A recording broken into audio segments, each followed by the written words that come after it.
Thank you very much.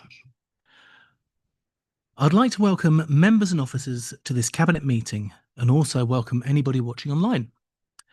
Before the meeting starts, I'd like to invite the committee member and scrutiny officer to take attendance of officers attending virtually and to explain how proceedings will work. Good evening. Can I confirm the following officers joining remotely can hear us and that we can hear them? Steve Crowley. Present. Good evening. Nigel Good Smith. evening. Good evening, present. And Debbie Coates. Good evening, present. Are there any other officers in attendance remotely tonight that I haven't called out? If a member wishes to speak, they should use the speak button located on the microphone unit. The microphone will light up green and the chair will be alerted of your request to speak. When the chair invites you to speak, your microphone will be made live and will turn red, at which point you can speak. When requested to vote, voting will be via the yes, no, abstain buttons on your microphone unit. Details of how members voted will be shown on the screens around the room and the result will be visible on the YouTube stream. Are there any questions? I will now hand back to the chair. Thank you very much. Apologies. I've received apologies from Councillor Laura Williams. Minutes. I would like to propose that we take as read and approve as a true record the minutes of the meeting of the Cabinet held on the 20th of May 2025. May I have a seconder, please? Councillor Debenham, thank you very much. And may we ask, are there any comments? Nope. In that case, may we go to the vote, please?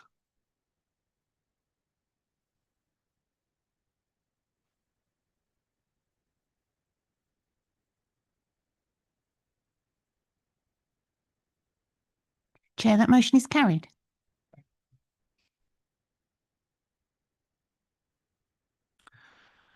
Notification of other business. No other business has been brought forward. Chair's announcements. In accordance with council policy, this meeting is being recorded. Recordings will be available both on the council's YouTube channel as well as on the council's ModGov site alongside the documents from the meeting. Members are reminded this council has declared both a climate emergency and an ecological emergency. These are serious decisions and mean that, as this is an emergency, all of us, officers and members, have that in mind as we carry out our various roles and tasks for the benefit of our district. More details are included on the agenda front sheet. Members are reminded to make declarations of interest before an item. The detailed reminder about this and speaking rights is set out under the Chair's announcements on the agenda. For the purposes of clarification, easy for you to say. For the purposes of clarification, 4.8.23a of the Constitution does not apply to this meeting. Therefore, a member may leave the room during the debate and consideration of that item and still be able to vote. However, please be mindful of the business of the agenda and wherever possible, leave at an appropriate point in the proceedings. Judging by the size of the meeting today, we will be having a break at some point. Public participation, we have none this evening. Item 6 is items referred from other committees. 6A, Finance, Audit and Risk Committee, Revenue Budget Outrun 24-25 will be considered with item 11. Sorry, Sean. Finance, Audit and Risk Committee, Investment Strategy, Capital and Treasury End of Year Review 24-25 will be considered with item 12. Finance and Audit Committee Report on Risk Management Governance, Year-End Update will be considered with item 13. We move on to item number 7, Strategic Planning Matters. May I invite our newest member of the Cabinet, Councillor Donna Wright, to report. Hey. Waiting to light up. Okay. Thank you, Chair. So this report summarises the latest position on key planning and transport issues. Obviously, colleagues will be familiar now with the issues around strategic planning, having seen all the master plans go through council. The last and the largest master plan for Baldock North was approved by council last week. In the paper presented today, on pages 13 and 14, There's a summary of the current status with all 6 of the master plans. And as you can see, progress is being made on all of those. I won't go into the details of those because obviously you can read the table. The planning team are also currently considering a number of other planning applications which might require a master plan. And again, there is a link in the paper if you want to have a look at those. Other issues, as the review of the local plan is ongoing. There is the timetable for the review is on page 14. Work is currently underway on preparing the evidence base, and the planning team are also consulting on a call for sites expressions of interest. Also going on as part of the duty to cooperate, as a council, we have to maintain contact with neighbouring authorities with regard to their local plans, and we input to consultations as appropriate. And page 15 and 16 of the report gives a summary of these.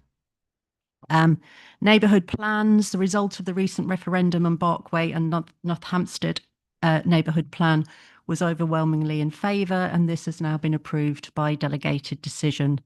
The Codicut neighbourhood plan will be discussed in the next agenda item. Work is also continuing on developing a vision and growth study for North East Central Hearts, working with relevant neighbouring authorities, which will support the development of a joint strategic plan. Natural England has cancelled the review of the Chilterns National Landscape Boundary due to funding, which was disappointing news, as we were hoping that more of NHC could have been included in the national designation, but officers are now looking at whether the work done here could be tied into the evidence base for the local plan. Last item on the sort of local level, the draft town centre strategies went to the Strategic Planning Board in May, and it was recommended that additional work is undertaken around the priorities for the town centres. And the next draft will go back to the board and to Cabinet, hopefully in September. At the national level, the National Planning Policy Framework has been updated. So most notably, paragraph 155 has been amended to provide criteria on which development on the green belt would not be deemed inappropriate. And the criteria relates to whether it's on grey belt land and previously developed and doesn't strongly contribute to the green belt purposes, if it demonstrates an unmet need, if it's located in a sustainable location, and finally, whether it meets what they define as golden rules, which is around a minimum percentage of affordable housing, often 50%, also ensuring necessary infrastructure improvements and in creating or enhancing public green spaces. And most importantly, all the criteria must apply and not just one. The Planning and Infrastructure Bill is going through the committee stage in Parliament, which includes a number of provisions, including speeding up consenting processes for national infrastructure projects, enabling authorities to increase planning fees, and change the way planning committees work to speed up decision making. So we will be keeping an eye on the progress of that bill as it goes forward. Also on the national level, there's a consultation on national development management policies, which will likely end at the end of next month. And the purpose of this is to provide greater consistency across the country. And NHDC will provide a response to the consultation. Finally, at national level, I'm sure members are aware of the decision on the expansion of Luton Airport, which was approved back in April. And this will effectively increase passenger numbers from around 19 million to 32 million.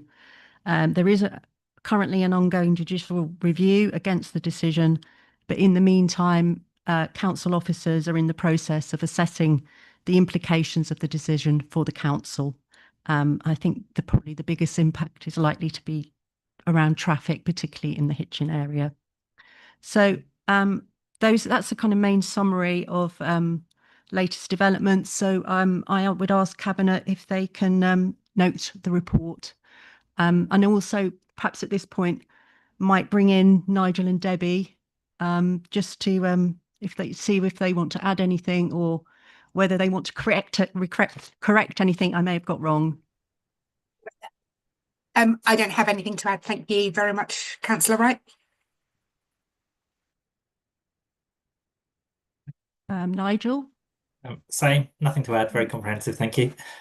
Okay, thank you. Thank you very much, Councillor Wright.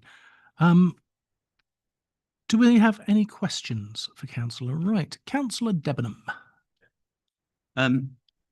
Thanks, Councillor Wright, for your very thorough report. As you say, it's great news that we've got 5 of the 6 master plans approved for our strategic sites. I was just wondering when we're likely to see the first houses going up on the first one that was passed in Highover Farm. Does anybody know? Yeah, the time. I don't, Nigel might know. Nigel, do you Yeah, have the date to Yeah. hand? not a specific date. You're right, Councillor Debon, that was the first one to go through as an outline application. We're currently considering the design code and the first of the reserve matters for that site. So it's obviously subject to their approval. The reserve matters are the detailed permission that you need to start work on part of the site.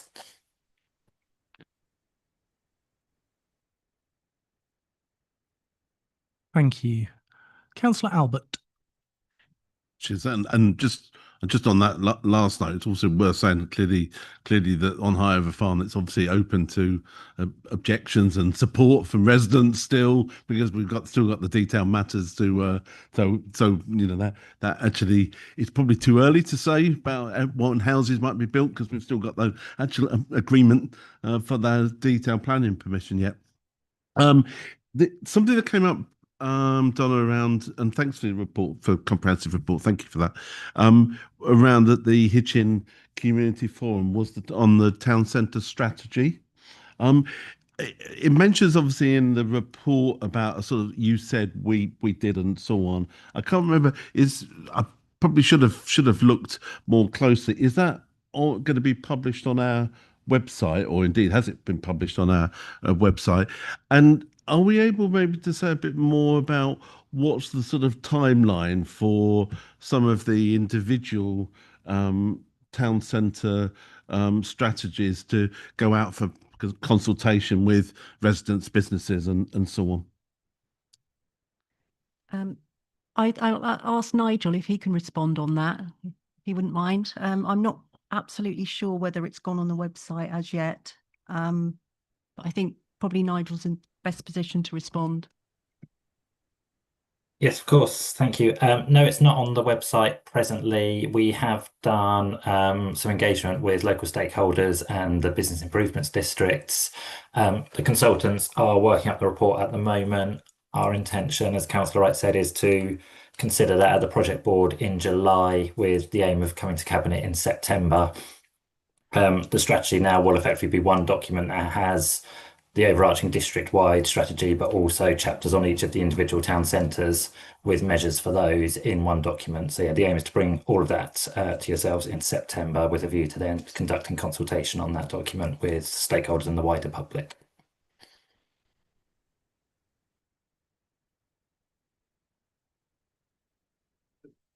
Yeah, thanks Nigel for that.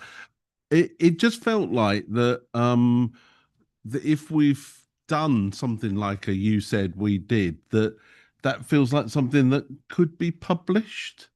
I mean, I haven't seen the document, but it just sort of feels like maybe an update for, you know, the public, businesses, wherever, you know, just on progress might be useful, particularly if we have got a document like you said we did. Do we actually might want to share it? But we can't really share it until we've done it.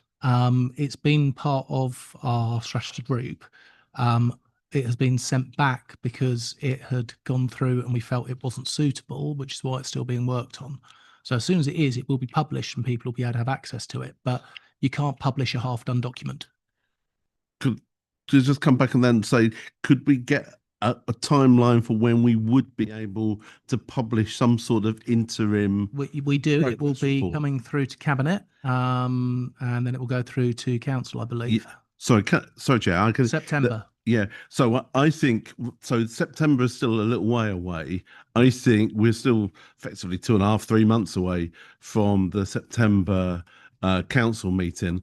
I think it is actually would be a value in actually providing an update on where we are on the town centre strategy before we go to that date in September, when it comes, the full document comes to Cabinet and Council.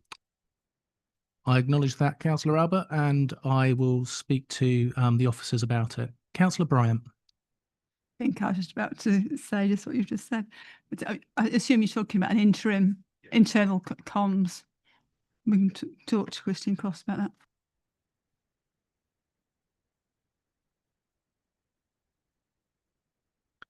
Thank you. Are there any other further questions?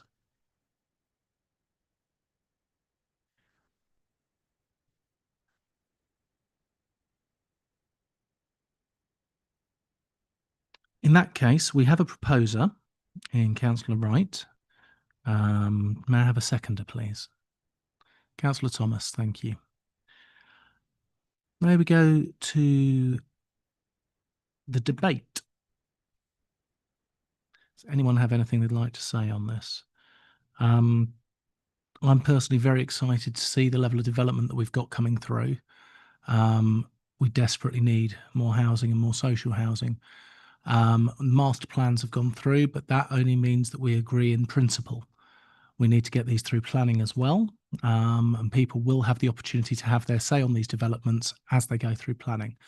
This isn't a done deal. There is still the opportunity for people to speak on this, and still the opportunity for changes to be made. As far as upcoming design codes, I'm very excited about that. The town centre strategies, we needed to make sure that they're relevant for each town, not a joint idea as all fit for one town. Our towns are completely different and they need to be acknowledged as such, which is why it's taking a little bit longer. I know this is something that we've been waiting for years, literally. It's now happening. We're going to get it. You are going to have to wait a couple more months, but we will get it through. Any other debate? Councillor Thomas.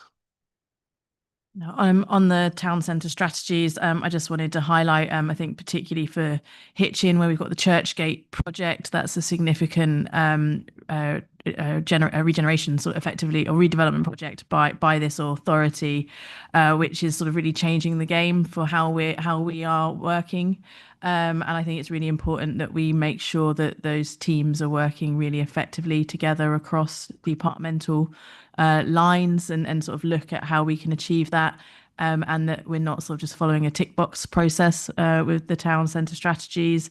I think likewise in Letchworth, we do have the heritage as an additional sort of factor. And there is a town centre strategy group there. And I think we just need to be really, really mindful that for the public, with this many agencies and authorities with documents with very similar names, but doing very different things, that we're really, really focused on how we communicate these processes to the public, and that we try and be as joined up with other agencies as we can be. So a plea just for joined up working internally, but also externally. Excellent, thank you. Can't see anybody else wanting to add anything at the moment. Councillor Bryant, thank you. Thank you. Can I just say how disappointing it is that the Chilterns national landscape has been abandoned for financial reasons. A lot of information was provided. There's a very good case. And I just hope that we don't lose the momentum that's been built up there, and that we continue working with Natural England and so on. And that we keep an eye on that. Excellent. I know a lot of very good work has been done by our officers, and hopefully, as you say, that work will be able to be used for other items and other potential events going forwards. Right, we have a proposer and a seconder, and we have had the debate. May we please go on to the vote?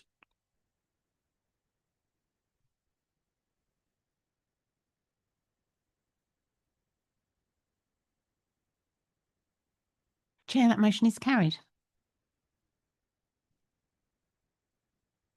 Thank you. Item 8 is the Codicot Neighbourhood Plan Examiner's Report. Councillor Donna Wright to present again. Thank you, Chair. So the Codicot Neighbourhood Plan was designated by Council in June 2014. quite a long time ago. Since then, Codicote Parish Council have held a number of local consultation events in preparing the neighbourhood plan, and they submitted their plan in October 2024. The public consultation on the plan took place between December 2024 and January 2025.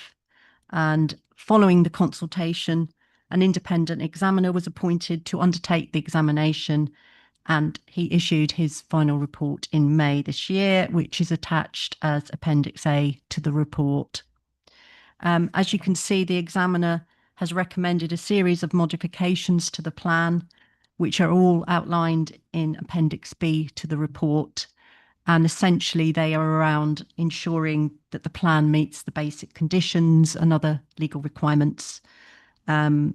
Officers are happy with these suggested modifications. The examiner also recommended that the neighbourhood plan should proceed to a referendum, and it's being proposed that the referendum be held in August, as there is a statutory timeframe for this part of preparing the plan.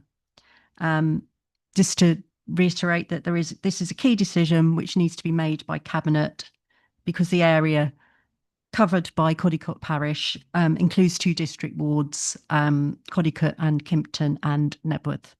So I'd like to ask Cabinet to consider the examiner's report and the proposed modifications to the neighbourhood plan, and also to agree that the counting officer be instructed to conduct a referendum on the modified plan.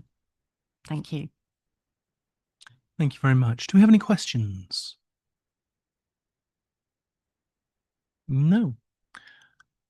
Okay, in that case, Councillor Wright has proposed that we note the examiner's report to the Codicote Neighbourhood Plan, approve the Codicote Neighbourhood Plan following the inclusion of the examiner's proposed modifications to the Codicote Neighbourhood Plan as set out in Appendix A, and approve to proceed to a referendum, and also to instruct the counting officer to conduct a referendum on the Codicote Neighbourhood Plan. Councillor Wright, are you proposing?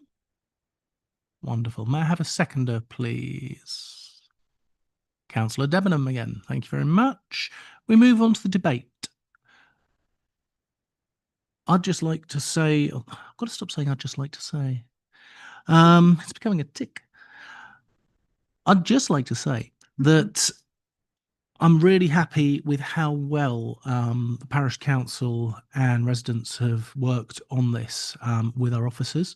We've come up with a really strong proposal here, and it is what is deemed the right options for the village. I'm particularly excited about policy COD1, designing within design codes. I think that's strengthened it really well. And yes, that's my opinion on it. Councillor Debenham.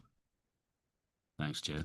Yeah, I support this totally. I think this is the way to go. This is the way forward now. We had one last year that went through, when I was living in Ilkeford a couple of years ago, we had a referendum. I think this is the way forward. We should support this motion.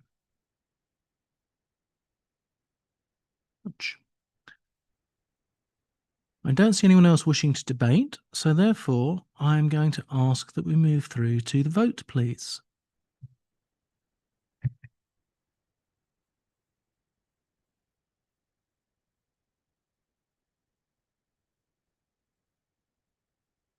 Chair, that motion is carried. We move on to the Sustainability Strategy 25 to 30, it's in 2025 to 2030. Councillor Amy Allen to present the report.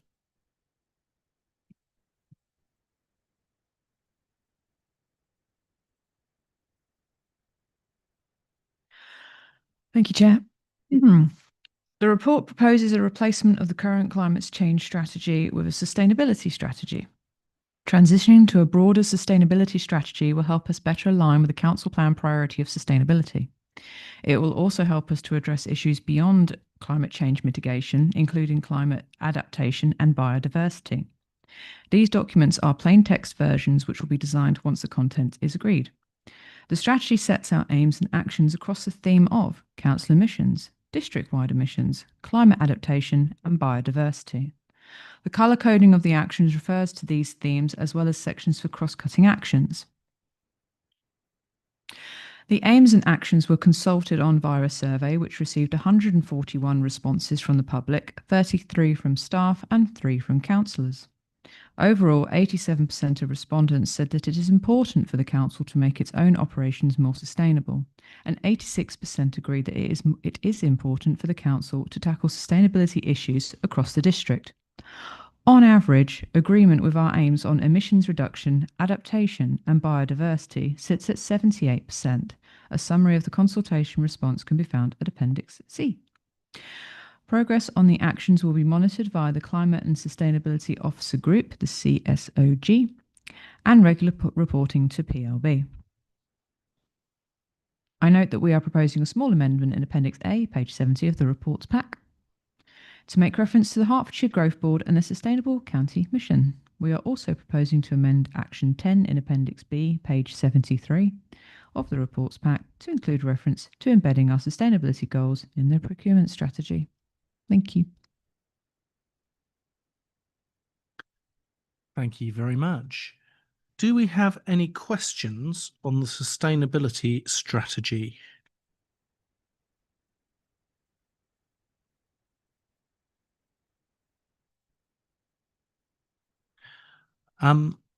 I was just going to ask, on the consultation workshop, what was the turnout like for that? How did we do with our consultation workshop that was held? So I'm going to pass you over to Georgina for that. The officer workshop that you're referring to. Yeah. Yeah, I think turnout was pretty good actually. We had I think several members of leadership team. We had we invited people from a range of teams across the council. And I think we had attendance from pretty much all of those teams. So we had estates there, we had green space, we had development management, we had strategic planning. We had people from, I think, MSU. I think pretty much all the directorates were covered. Yeah. Thank you so much. Does anyone else have any questions? I don't see any. I was going to ask one about greenhouse gases, but I know we can find that on our climate change webpage that we have. Question is, so we are, I think it's somewhere in these documents, we will be publishing the emissions report soon. They weren't quite ready to go out at the same time as this, but they will go on the climate change webpage shortly, and then yeah, you'll be able to find out there. Excellent, thank you. Councillor Wright. Thank you, Chair. I noticed the strategy was reviewed by the leadership team and the political liaison board. I'm just wondering, did those groups have any comments? I'm just trying to get an idea of the process and the journey of producing the strategy. From memory, this is quite a long time ago now, but from memory, I think there were some comments at the point that we took it to leadership team. I think some of those things were around sort of clarifying the need for external funding, grant funding to deliver on some of these actions, because obviously that's important. And we've made clear in the strategy now that we can't deliver all the actions without that kind of support. There were other kind of, I think, presentational points to sort of make sure the strategy was clear for people. And I think that by the time we got to PLB, we'd kind of covered everything and hopefully satisfied everybody. So I don't think there were any substantial comments at PLB or any changes that we made.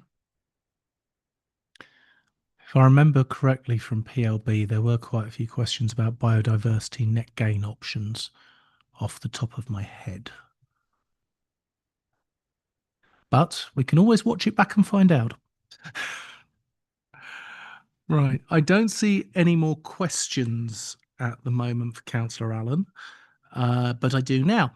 Councillor Bryant. It was a question actually for Georgina. we've got a very clear climate change emergency part of the website. And we've been talking here about sustainability policy. So where do these fit together on our website? So when you say sustainability policy, do you mean the sustainability strategy? Is that what you mean? So this will go up on the climate change webpage, but we were looking in policy at kind of rearranging the climate change web pages a bit to kind of reflect the fact that we've now got kind of biodiversity going on as a sort of separate thing, and then we've got like the climate change stuff.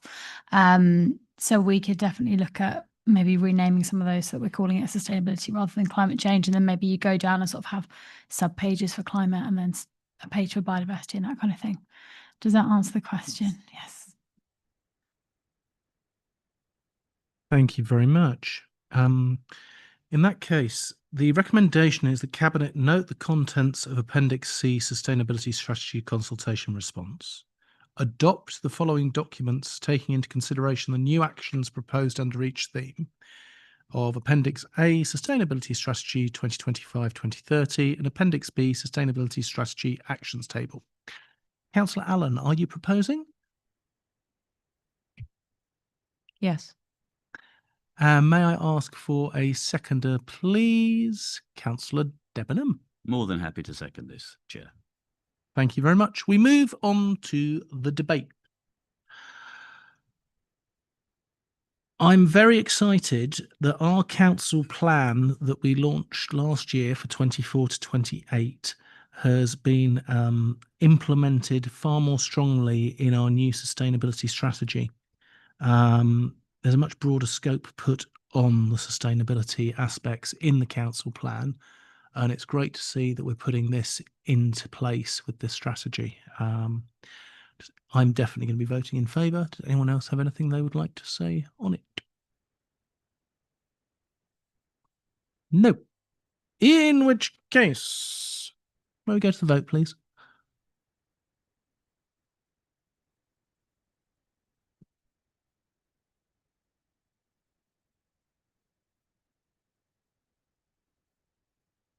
Chair, that motion is carried.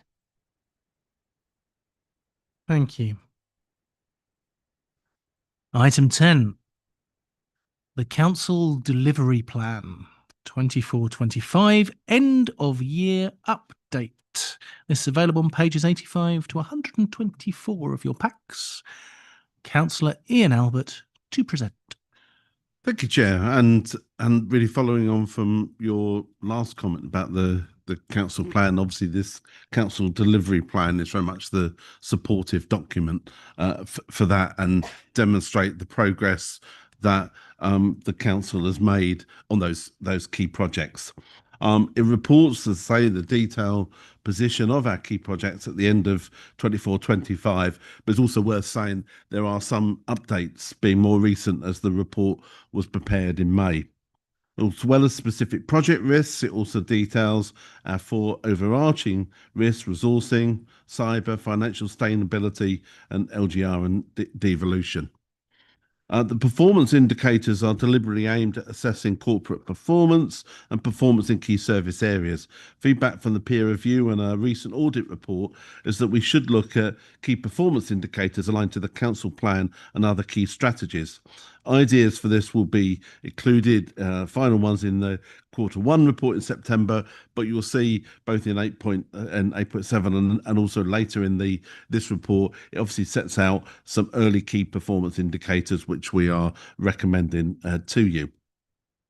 I think it's worth pointing out that of the two performance indicators at red level, resourcing was a key factor in both of those, and that's certainly something I think we as an organisation have talked about in many different places and many different committees around getting our resourcing right in delivering key projects. But the two that are, as I say, set out there were very much around obviously the answering calls within 45 seconds and care line installations within within 10 days.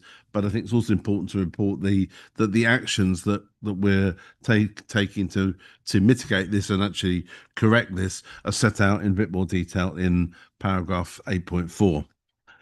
We're asked to confirm here the projects for this year, which are proposed largely to be the ones for 24-25, but with, I think, the important addition of museum storage and decarbonisation, which obviously have been subject of Cabinet and Council discussions. But clearly these are key additional projects that will be taking forward. And certainly in at least one instance, we've already got a project board in place. And I think I'm looking at Councillor Thomas. We no doubt will have a board for the museum storage one at a point a little bit further down the track. Again, both key projects, and we'll be able to pick those up within the council delivery plan. So there's some recommendations in front of us, Chair. As I say, that we note the project progress against the council projects as set out in the council delivery plan and prove the changes to the milestones which are set out in Appendix A. We note the performance against the performance indicators and confirms the actions detailed in paragraph 8.4. That's against those red indicators. That we approve the KPI targets for 25-26 as detailed in Appendix B. Clearly, there will be some further KPIs to add. And again, we approve the projects that will be included on the council delivery plan for 25-26 with those two important additions that I've just touched on. That's just to move those recommendations, Chair, and obviously open to questions for which myself and Mr. Cooper would happy to answer. Thank you very much. Does anyone have any questions for Councillor Albert, please? And it is a very comprehensive document. It does have pretty much everything there we need to know.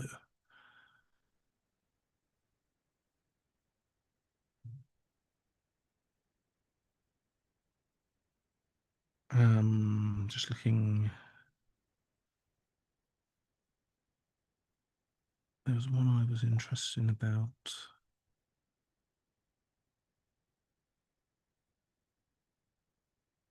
I will take that out of here because I can't find it immediately now on the form.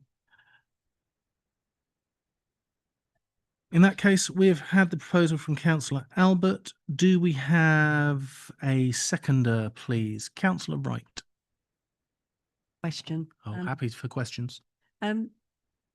Could I just ask what's happening with the Alton Head Common Weir? Because there's not a lot of detail in the plan.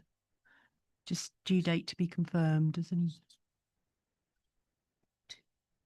Okay. That's right. I think the last information, and Mr. Cooper might have something update. There was a contract about to be signed to do that particular piece of work. I don't know whether any officers have got any more updated detail than I on that. Yeah, so I don't know any more on what's in the report on that one, but I can get an answer. I actually spoke with our Green Spaces team today, specifically about the Weir. It is definitely going to be going ahead, but at the moment it's being held up at a county council level. Councillor Albert, you are possibly in the best place to find out a little more about that, but that was my response today from the Green Spaces team because it was something that I particularly asked about, having discussed it with Hitchin councillors yesterday. I hope that helps, Councillor Wright. With no other questions and Councillor Albert proposing and a seconder, Councillor Thomas, thank you. Sorry, Val, I missed it. We move on to the debate.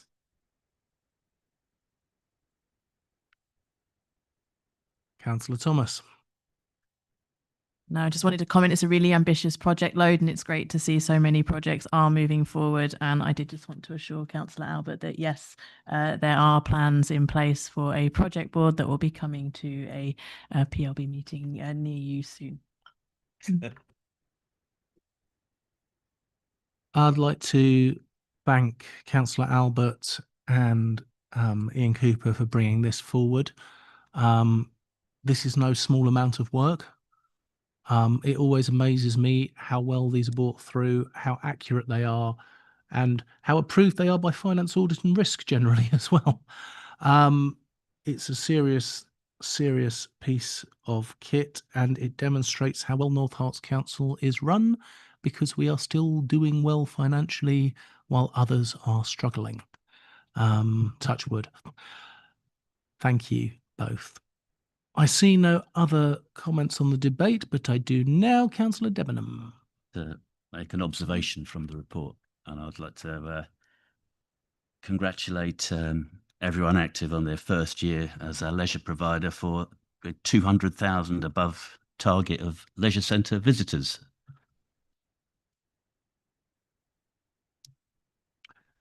I was in the gym before I came here, and it's very popular. Right. May we please go to the vote?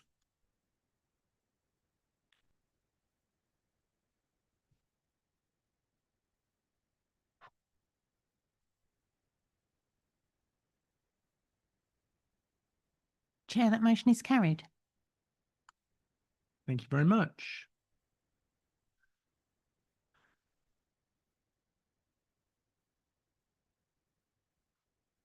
We move on to item 11, the revenue budget outrun. This is a referral from FAR, Finance, Audit and Risk. Can I please invite Councillor Sean Nolan as the chair of the Finance, Audit and Risk Board Committee? How long have I been doing this? To present the referral. Thank you, Chair.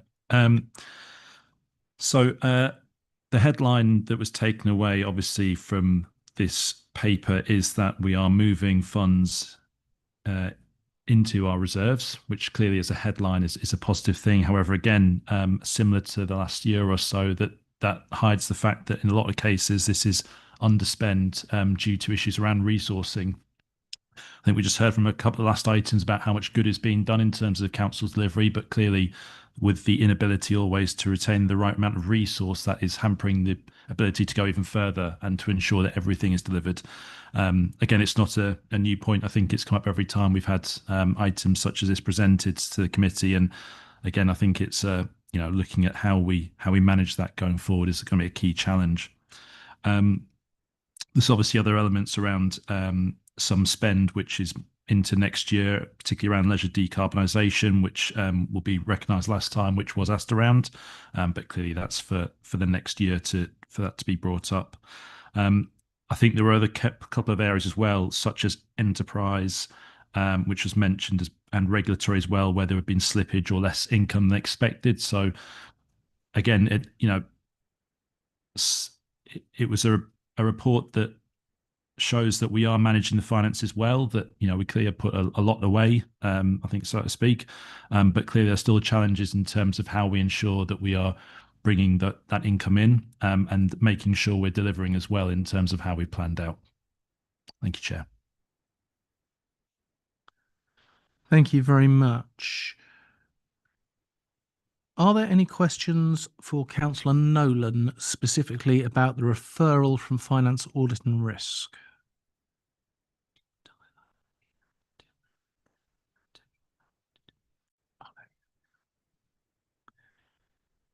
Nope.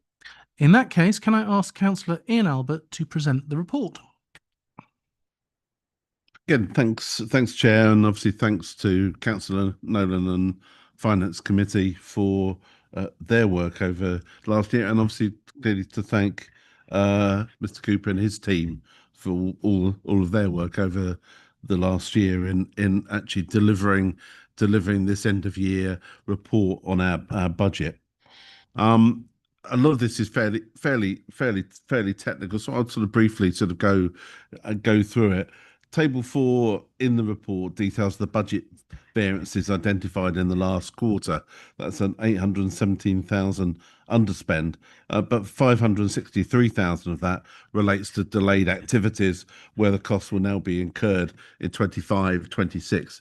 And obviously this is again touching on, there will be some areas here where resourcing is certainly an issue in actually making sure that we are able to do the work at the time we hope to do it. As this is the end of the year report, Appendix A details some quite significant variances, but a large number of some smaller ones over the whole year. The section starting at paragraph 8.9 details the position on funding. There have been some fewer business rate appeals than expected, which means that we can reduce the provision set aside.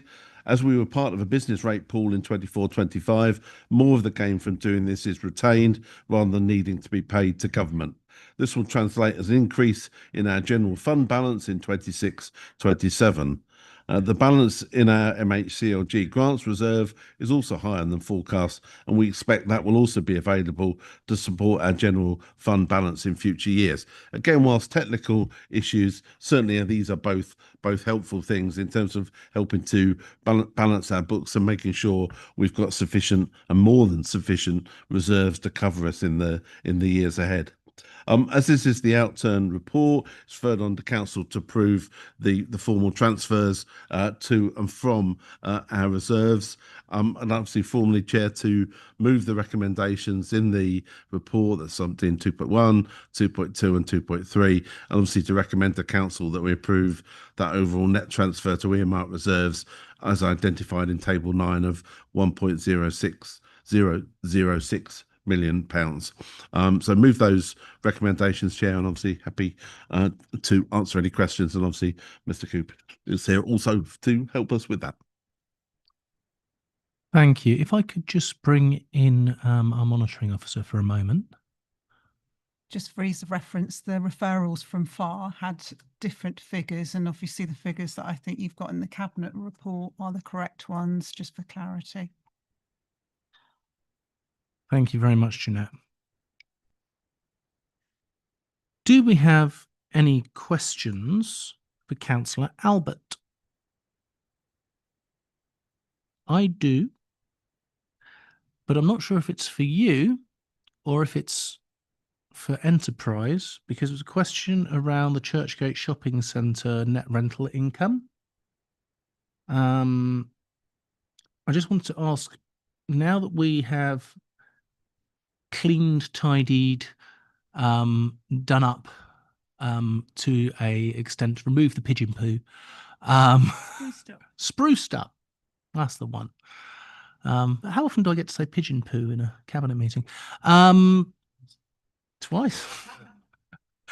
Are we expecting an increase in the rentals?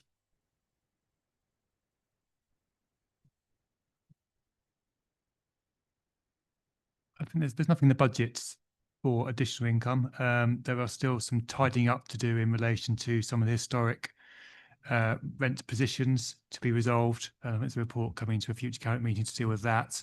I think once we resolve that, will be a clearer position how we're going forward on that. I think it's probably fair to breathe some uncertainty, obviously, about the Churchgate future for new tenants, so that might affect income as well.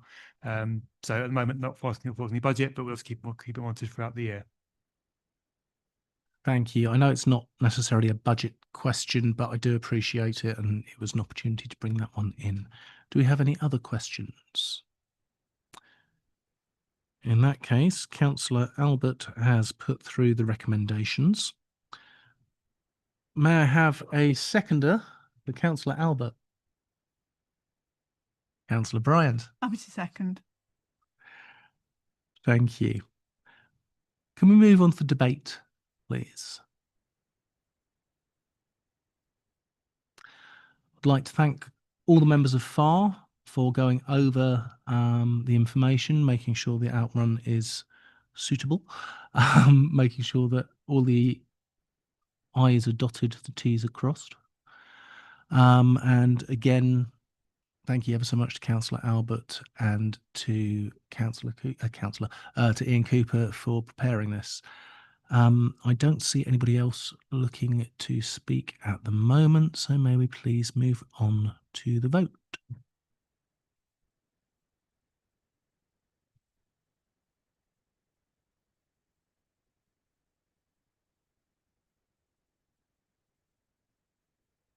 Chair, that motion is carried.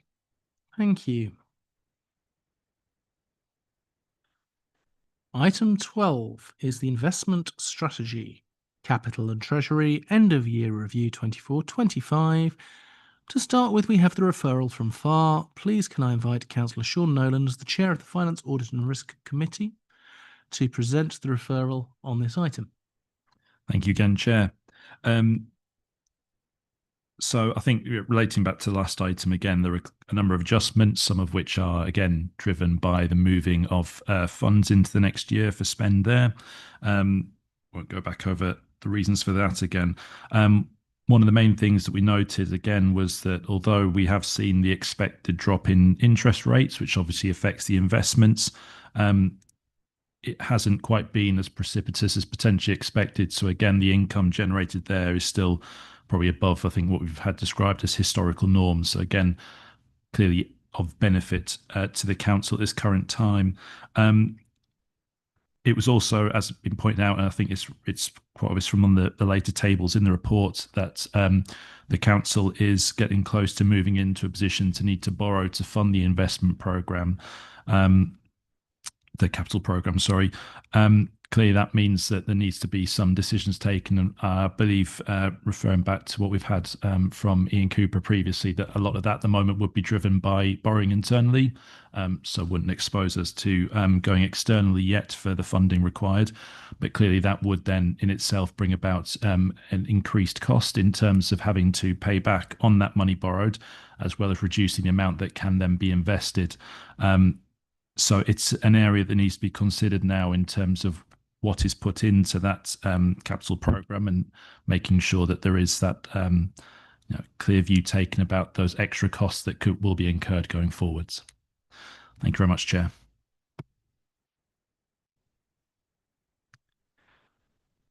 Thank you. Do we have any questions for Councillor Nolan? No. Councillor Albert, would you please present the report? Cheers, Chair, and thanks again, obviously, to Councillor Nolan and FAR, and clearly, obviously, Mr. Cooper and his team for all of their work, as we said previously. I think that what's important, I think, to understand here, and I think Councillor Nolan set out that when you look at the executive summary of the report, you can see very much the kind of things that we both benefit in, but equally, obviously, also have a negative effect. That where we've gained nearly £3 million of interest payments against a budget of just over 1.1 million previously. That's a significant change, a significant benefit to the council. But clearly, the other side of that coin is high interest rates. We've also had relatively, until recently, high inflation, now hopefully falling, but again these means that some of our costs are much higher than they might be. So there's very much a sort of a swings and roundabouts there, but I think there are positive stories to tell, and I think we can see the way, generally speaking, that this council is in a good financial position, and is not in, as we've seen sadly with some other local authorities, in the position where we are effectively calling in the government receivers. So we are in a strong position going forward. But I think Table 2 sets out the capital schemes that weren't completed in 24-25 and now will be completed in 25-26. So those budgets are carried forward. We did some colleagues will remember, quite a detailed review of our capital programme earlier in the year, including involving executive members, and no doubt we will need to do something similar later in the year as we get through the budget process, it's important to look carefully at what we spend, particularly in where we are investing money and investing into significant projects, as we talked about earlier on in our council delivery plan. So it's important to make sure that we've got the right programme going forward, and we will continue to keep this under review. Table 3 details the significance variances for those schemes that have been completed, and paragraph 8.6 details the schemes that have completed during the year. Overall, we did need to borrow to fund the capital programme and still just have a negative capital financing requirement. But as Councillor Lona mentioned, we will begin to be in a position of needing to borrow during this financial year in all likelihood. I touched on the issue around interest rates earlier on in this presentation, and as this is the end of the year, the Treasury and prudential indicators in Appendix B are referred on to Council for approval. I should probably just set out.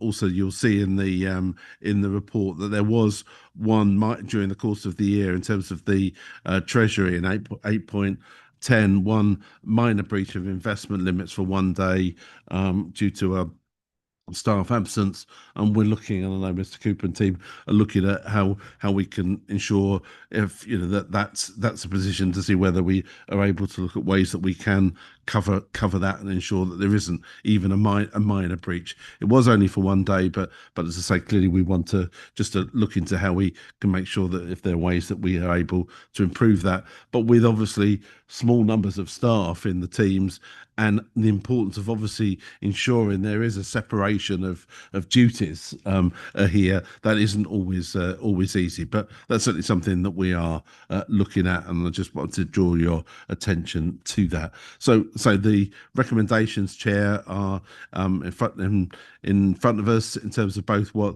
obviously the things that we're asking Cabinet to approve in 2.1, 2.2, 2.3, and 2.4 and 2.5, and clearly we also asked to recommend the report to Council and ask Council to approve the prudential and Treasury indicators for 24-25 set out in Appendix B, and noting the Treasury Management Review for 24-25. So I'd just like to move those 6 recommendations, Chair. Thank you. Thank you very much. And as before, these are slightly different figures to the FAR figures because they have been updated. These are the current ones that we have before us now. That has been proposed by Councillor Albert. Do we have any questions to Councillor Albert before I ask for a seconder? Councillor Bryant. Thank you. Councillor Albert, could I refer you to page 153? The community centres, flat roof safety, and can you bring to mind which 2 community centres we're talking about there?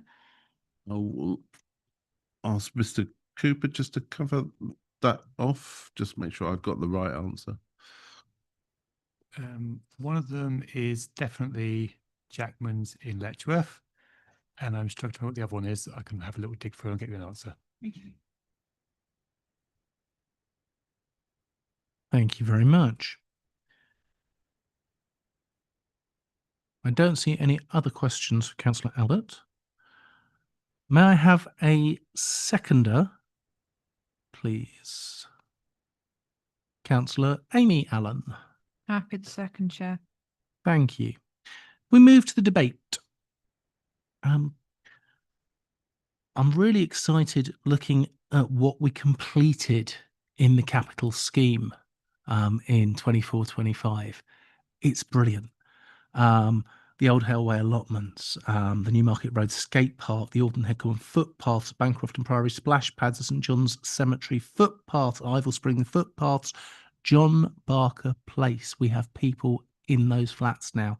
It is fantastic. And the leisure centre facilities refurbishments. We got so much done last year in the capital projects. It's brilliant. And I look forward to seeing all of the exciting things we get done this year as well. Is there any further debate? No. Please may we go to the vote.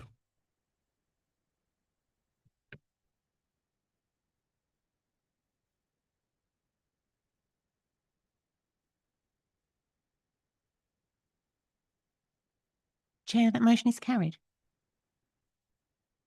Thank you. Item 13, the report on the Risk Management Governance Year-End Update. This again is a referral from Finance, Audit and Risk. Can I invite Councillor Sean Nolan to present the referral on this item? Thank you again, Chair. The first point is a thanks to Ian and the rest of the team.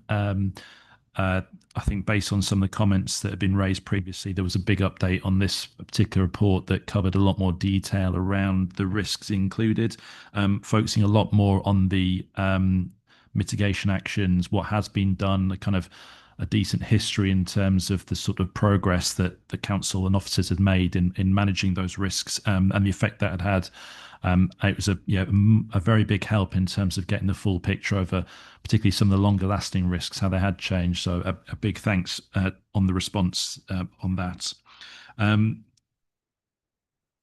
Looking particularly at things like cyber, clearly still one of the higher risks, one that's unlikely to change as well because of the nature of cyber risks and how they potentially would affect the council.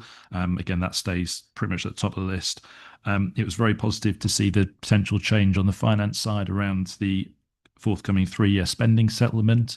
That hopefully gives us that bit more certainty around the incoming funding, and how that should, although not make the risk go away, clearly gives us a bit more foresight as to how things will go and how we can deal with that. I think from the committee there was a clear regards to put close interest in the next year around things like local government reform and Churchgate as well. So again, the updates there were very helpful. But overall, again, thanks to Ian and his team for the information provided. Thank you very much. Do we have any questions for Councillor Nolan? I have one. On page 189, where we're looking at risk issues, engaging the community on our finances and how we spend our money via the prioritising our pounds digital budget hub. Now, I can see there's a big gap between where we are and where we're hoping to be, and I know that we've got the digital budget hub coming. What was FAR's opinions, if you can remember, around the way that we were interacting with people over the budget hub? I don't believe there was much discussion on that particular risk. Some with the notes that might be able to, but I believe on that one it was fairly limited discussion in terms of either what's been proposed and what's been undertaken at this point. Excellent. So I do know that we are working on that because it was one of the ones that really stood out to me as one of the risks. There was a biggest gap. We have been putting it out to people and had a very good feedback. I think we've had over 13,000 views in the last week on our video asking people to interact. So we are definitely stepping forwards on that. Any other questions for Councillor Nolan? Nope. Can I then please ask for Councillor Albert to present the report? Cheers, thanks, Chair. And this report, as I say, describes our activities in relation to risk management. It's a combination of both what happened during 24, 25 and the position at the end of the year. What we're trying to show is that is active risk management, which includes regular risk reviews and mitigating actions for existing risks, as well as identifying any new risks. And you'll see in the executive summary that all corporate risks were reviewed during the 6-month period from October to 24 to March 25. The report goes beyond pure risk management, considers insurance, business continuity, emergency planning, health and safety, and you can see in the sections of the report the work that's going on, and this continues there, and obviously also the work that is touched on in the report under 5.1 of the risk and performance management group, which I normally try and attend, and it was good to see. I think Councillor Publising attended as vice chair of the Finance Committee the last meeting, so that's again welcome to have a member presence at those meetings. Paragraph 12.1 details performance against risk actions for 24-25, and 12.2 sets our actions for going forward for 25-26. As at the end of the year report, as Councillor Nolan mentioned, we're referring this to full council, that they've got an oversight over the risk management activities. So really just to move briefly, recommendation 2.1 that we note and report and refer it on to the next full council. Thank you very much. Any questions for Councillor Albert?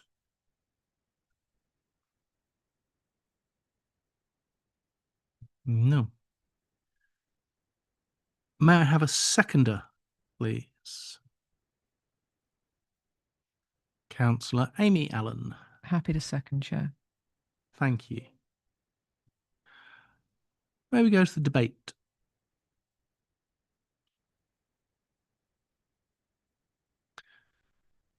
No one wants to ask anything about local government reorganisation as a risk?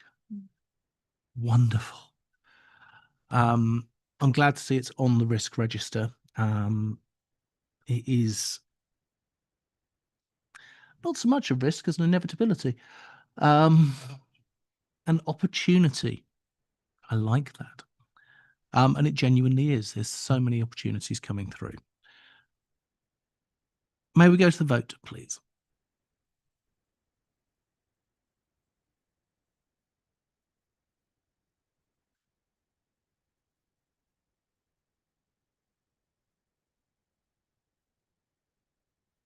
Chair, that motion is carried. Thank you. I'm going to keep going at the moment. I know there was the potential for a break here, but I think we're all on fire. Actually, that's not something that I should say in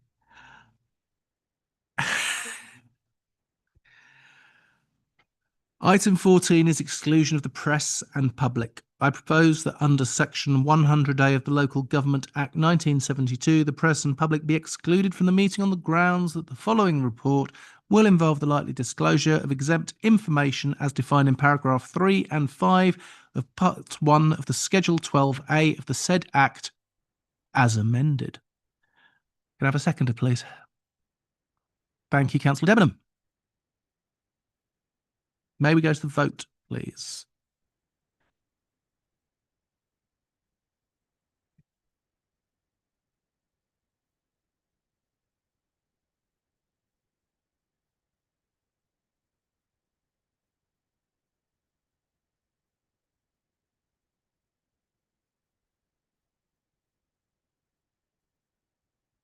Chair, that motion is carried. Thank you.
Besides, it has some weird connotations.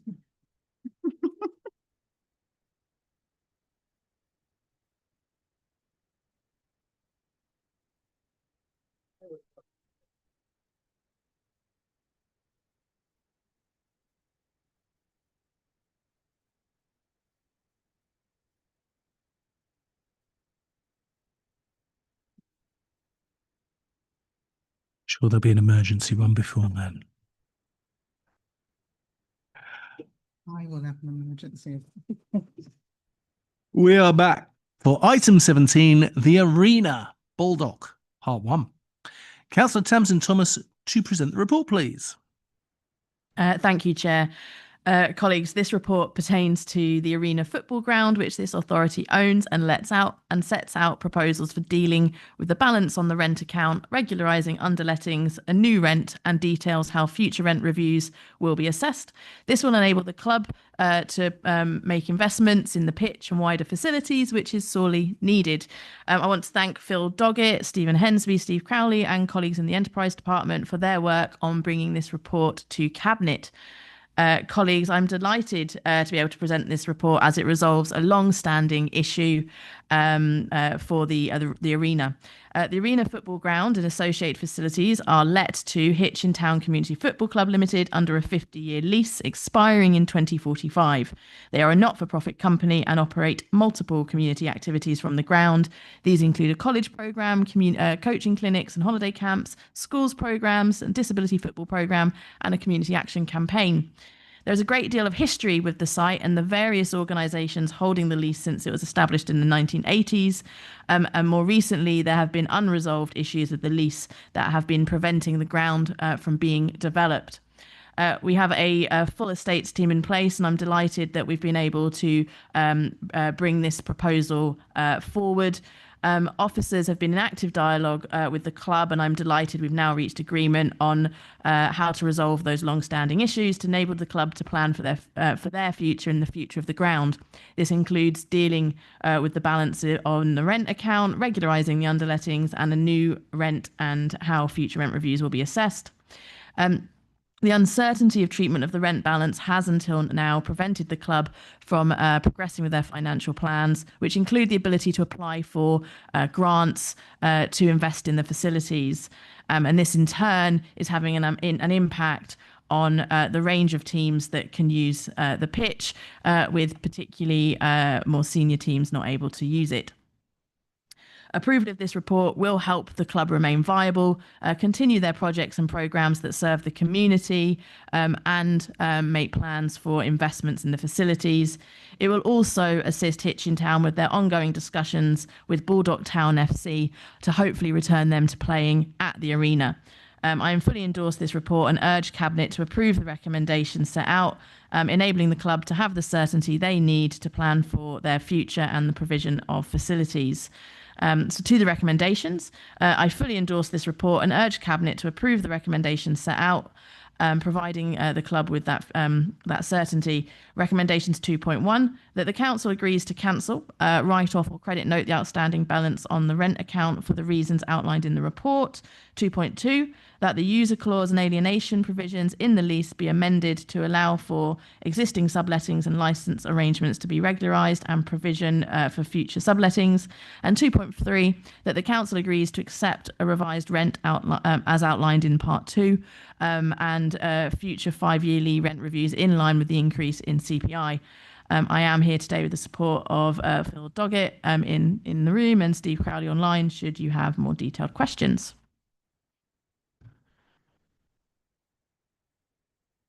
Thank you very much, Councillor Thomas. Are there any questions? Councillor Albert. Just one, and I don't think, Chair, this is part 2. If Cabinet agree these recommendations this evening, how quickly would you anticipate being able to get to the point of signing off the agreements and so on?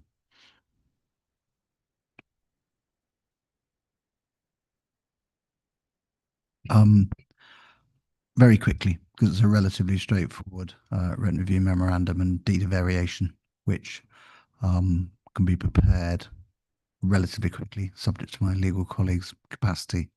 But I would have thought, yeah, very, very quickly. I'm really sorry to push, but in local government terms, are we talking a case of weeks, months, or years? Weeks. It's very brave. Thank you. But knowing how well our enterprise team is working at the moment, I believe you completely. Do we have any other questions? No.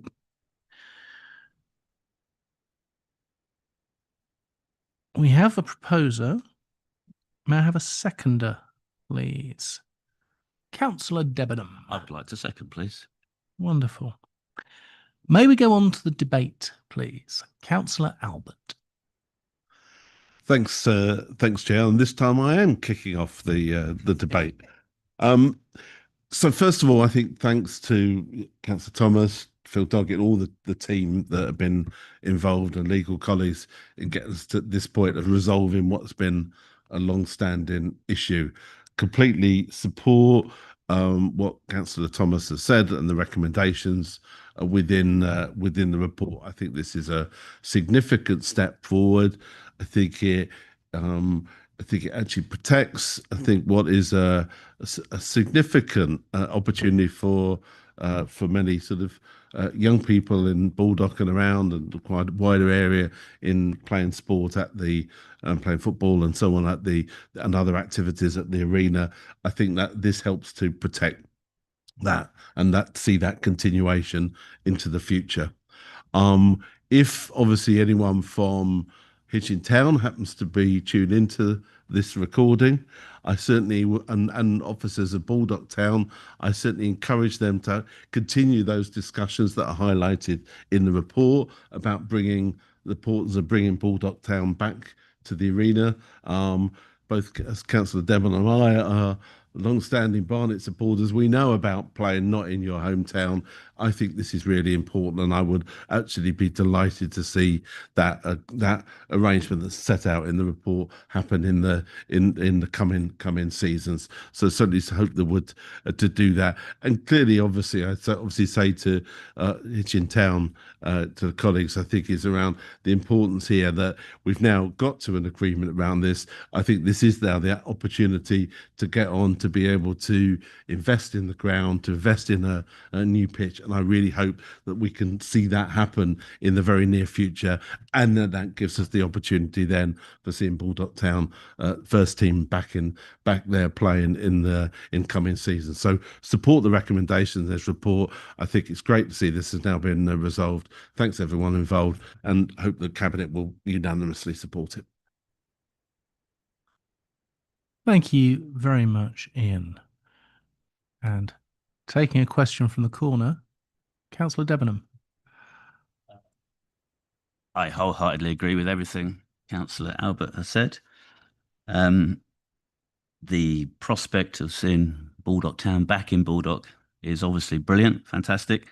But we shouldn't overlook at this stage, I think, that the fact that Hitchin Town have kept the arena going for 20 odd years, it could have gone into rack and ruin. And we thank them, and say I hope that, I'm glad you've sorted out the problems with the rent, and now we can just kick on.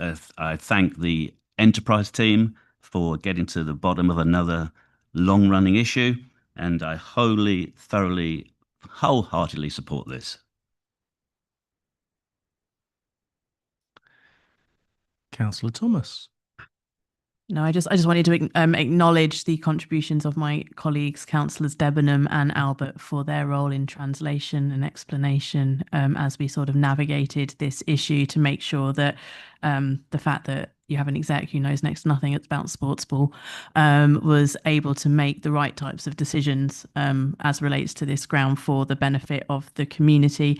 And I really hope this draws a line under what is an interesting history with the ground, but really enables it to move forward, and we can continue to focus on the sport and the people playing it. Samson, you are the Ted Lasso of the enterprise team. It's a good thing, yeah. I hate football and I like it. I'm of the opinion that it is vital to keep the arena functioning well. It brings so much to Baldock and to North Hart as a whole. Very much in favour of this, as I'm sure everybody is. So can we please take it to the vote?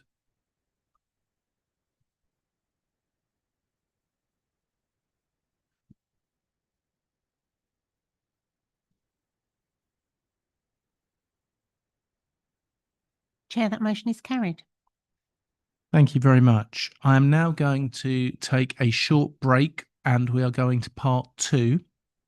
So as we go into so we are going to have the, I'm going to do the exclusion of the press and public now.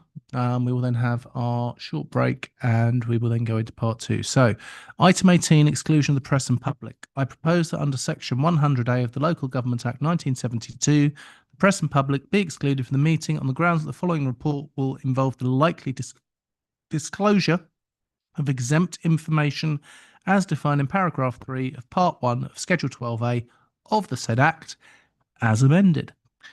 Can I have a seconder, please? Councillor Bryant, thank you very much. May we go to vote, please?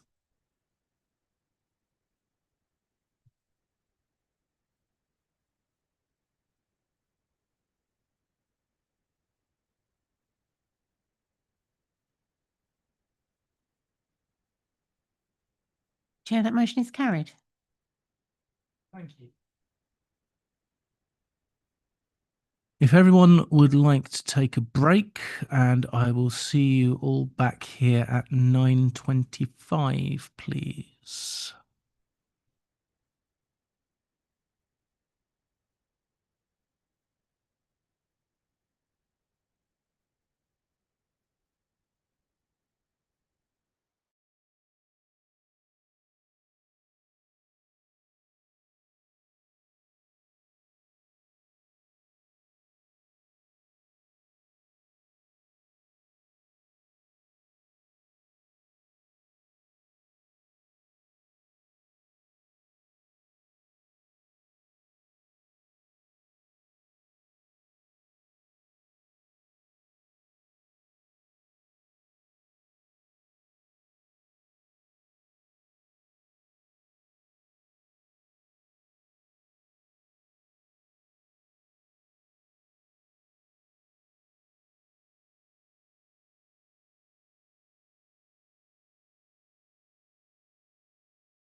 We're back. Item 20.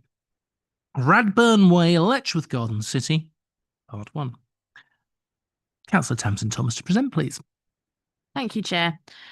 This report is to consider whether the council should not progress development or disposal of the site at Radburn Way, and instead the council should consider capitalising on the site's rich biodiversity with a view to improving public use of the site and exploring the site's value as part of a habitat bank. I want to thank Phil Doggett, Stephen Hensby and Steve Crowley for their work bringing this report to Cabinet, but also to acknowledge the contributions of Liz Anderson, Senior Ecologist in our Place Department, and Alan North in our Green Spaces team on this project as well. Colleagues, I'm delighted to present this report to Cabinet as it again resolves a long-standing question about the future of this green space and the orchard within it. Taking up these recommendations will reverse a prior council decision to dispose of this land for development and see it return to the Green Spaces team for management in the community interest. The council owns an area of land between Baldock Road and Radburn Way in Letchworth Garden City, as shown on the plan in this report. An area of around 0.94 hectares is allocated for residential development in the North Herts local plan under policy LG6, along with adjoining land owned by Herts County Council. Back in 2015, Cabinet resolved to work in partnership with Herts County Council to proceed with a disposal of the land at Radburn Way. However, the County Council progressed with their scheme in isolation, and the Freeman House site was developed by Herts Living for 8 dwellings. The North Herts land has had limited management over the years, apart from the areas let under garden licences, of which there's 1 remaining, and is now largely overgrown. The site contains within it a priority orchard, including veteran trees, which are a precious and protected resource. Taking up this recommendation will enable us to restore this to the green space to the public and uphold our commitment to both climate and ecological diversity. Key factors in bringing forward this recommendation are the lack of existing suitable vehicular access to the site for residential development purposes. One would have to be acquired at considerable cost. The local plan allocation requires that we re-provision the priority orchard habitat within the land and also to deliver 10% of biodiversity net gains on the site, which, given how rich the site is in biodiversity, would be significant. And we've also, since then, in 2019, declared a climate emergency, and in 2023, declared an ecological emergency. And we're now committed to actions that have been underscored in the sustainable strategy that this Cabinet just approved to improve and have strengthened biodiversity. Taken as a whole, there is not a financially viable development path for this land, for this authority. Further, since the initial approval in 2015, things have changed, and we have and we rightly have much more stringent biodiversity requirements, as well as our own declared emergencies to consider. And we do need to take account of the priority status that the orchard within this space has, and the challenges to re-provisioning it elsewhere. The intention would be to restore and enhance the site using volunteer groups with the help of local residents where possible. And there will also be an opportunity to sell biodiversity units to receive a capital receipt on council sites elsewhere. And for these gains to be realised, it would be necessary for the site to be restored and enhanced and maintained for a period of no less than 30 years. Given this, I fully endorse the report and recommend that Cabinet approve it. The recommendations are 2.1, that the land should no longer be declared surplus and the development of the site should not be pursued. 2.2, that Cabinet approves the council progressing with plans to improve management of the land with the intention to provide a habitat bank or similar with improved public access as appropriate. Officers from Green Spaces, estates and other services will work jointly to manage and deliver the project, reporting back to the executive members for enterprise resources and the environment. Thank you very much. Are there any questions for Councillor Thomas? No. We have a proposal. May I have a seconder, please? Councillor Debenham. May I please move on to the debate? Councillor Amy Allen. That was actually for me to second it, and it didn't go off. I'm really happy to see this is being moved into away from being anything that could be developed, and it's being moved into protected. As I asked previously about looking for other sites for the orchard to be re-provided, it is in part 2 is stated, of course, that wouldn't be any suitable sites anywhere else. So their investigations has happened to see if it could be moved to a fashion. I'm very excited to see this happening, and I'm really looking forward to it being part of my portfolio eventually.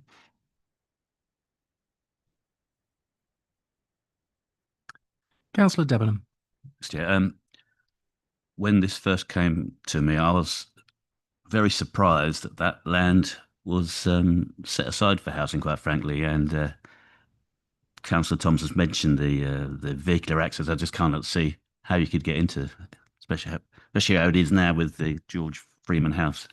I think it's great that we've got our own habitat bank, which maybe other councils who are struggling to get biodiversity net gains we could benefit from. All in favour of it.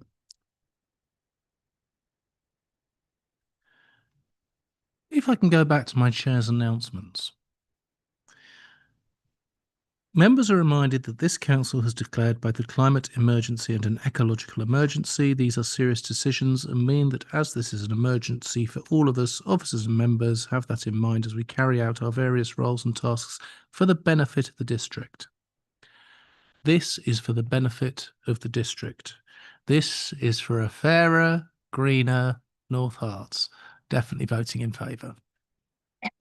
And on that note, can we go to the vote?